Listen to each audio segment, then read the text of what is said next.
Kyle Rittenhouse, the man charged, a kid, really 17 years old, charged with capital crimes in the shootings in Kenosha, uh, in which he may have been defending himself. That's certainly the argument that's going to be made, but he has been charged with murder.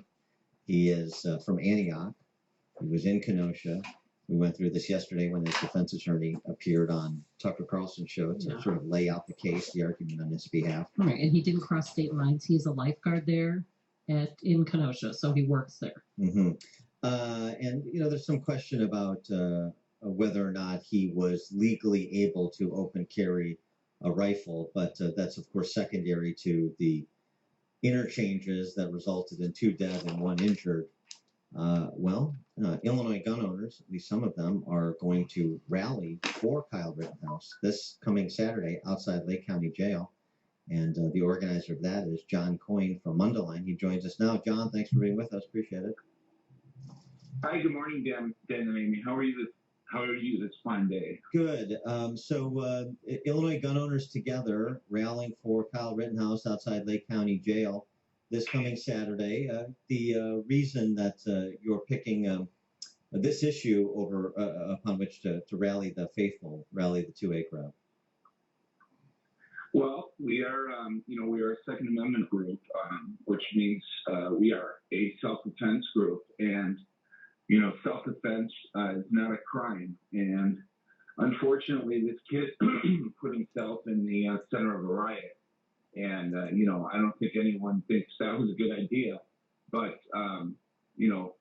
with that being said, that doesn't negate his right to self-defense and to be able to defend himself if he thought he was going to be hurt or killed or seriously injured.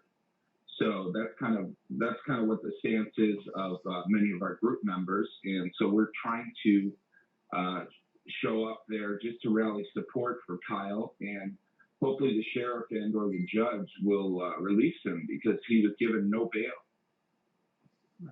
Well, so when you look at this video, what do you see? So, looking at the many videos, because there's not just one, and unfortunately a lot of people haven't probably watched these videos or watched them as closely as some of us have.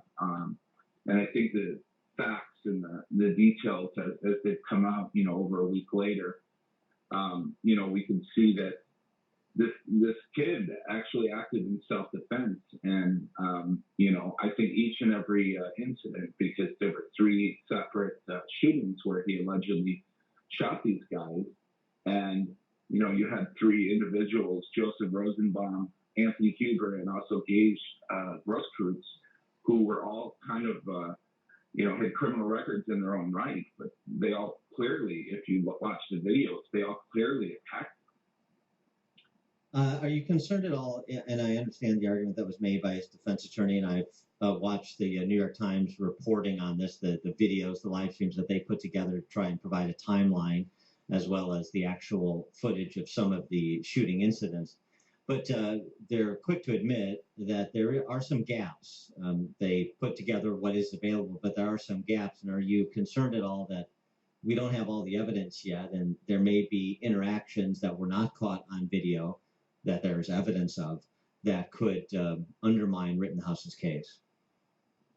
Right. I'm sure the police are, investigating this, and they probably have more information that they're keeping close to their chest. But as far as many of us see it, I mean, Mr. Rosenbaum was inciting a confrontation, as he clearly heard on the video saying, "I'm going to kill you," the N-word.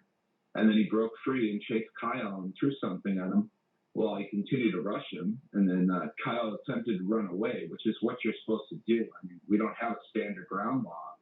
So you're really supposed to, get out of the situation if you can. But then somebody else fires a gun, and Mr. Rosenbaum tries to runs towards Kyle and tries to grab the rifle, and Kyle allegedly shot him 4 times. So, I mean, if you watch the video, this is clearly a case of self-defense.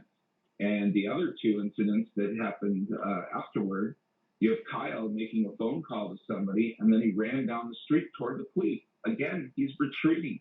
That's what you're supposed to do. You're not supposed to. Aggressively shoot somebody. But he ran away down the street. Yeah, I agree. I mean, look, the two counts of first degree murder seem to be difficult to support based on the evidence. And of course, this would not be the first time that a prosecutor overcharged and and changed those charges for a plea bargain or as more evidence was pulled together. But I wonder what you say to President Trump. He was asked this question by Laura Ingraham the other night, and he was asked it in a press briefing too. What do you want your supporters to do? Do you want them to be in these areas that have become lawless because of the political leadership of particular communities? Should they be engaging with the Antifas and with the Black Lives Matter and other individuals intent on violence, or should this be left to law enforcement? And he said unequivocally, this should be left to law enforcement. I don't want vigilantism. I want law enforcement to handle these matters. Do you agree with the president about that? Yeah, unfortunately, to your first point that this may have been a politically motivated overcharge. I agree with that because obviously this is a contentious time, and these prosecutors, I suppose, are trying to placate the mob and wait while the cities outside are burning.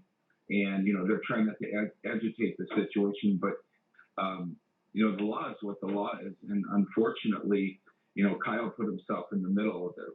But as far as the president, he's right. I mean, this should be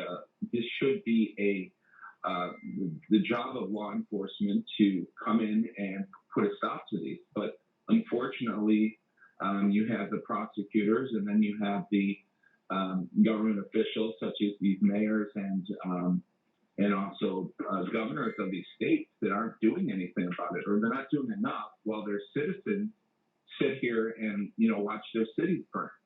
So yeah, I would prefer not to have the citizens out on the streets having to deal with it, but until somebody unties the hands of law enforcement and lets them go out and do their job, unfortunately, I fear there's going to be more incidents like this because people are sick of it. They're fed up. Well, you're having a rally outside Lake County Jail on Saturday, the Illinois Gun Owners Together. Have you heard any feedback from BLM? Are they going to be counter protesters there on Saturday? This isn't specifically about BLM or or their cause. And a lot of people would support the idea that nobody, including Black people, should be abused at the hands of the police. But I do know that there are some people that were speaking about coming there to counter protest us, and we're not there in opposition to BLM. We're there to support Kyle. Kyle Rittenhouse. We feel he acted in self-defense. So yeah, I would invite people. Yeah, but you know how it is. I mean, there's some of these individuals, these agitators, these rioters. They're like moths to a flame, and where there isn't a flame, they light a fire. So I just wonder, what the approach is going to be with respect to anybody that tries to instigate a confrontation at this event on Saturday. Well, I know that we're there to peacefully rally behind Kyle. That is unless the governor drives by, and then of course we'll call this a peaceful protest.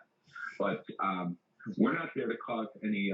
We're not there to cause any conflict with anyone.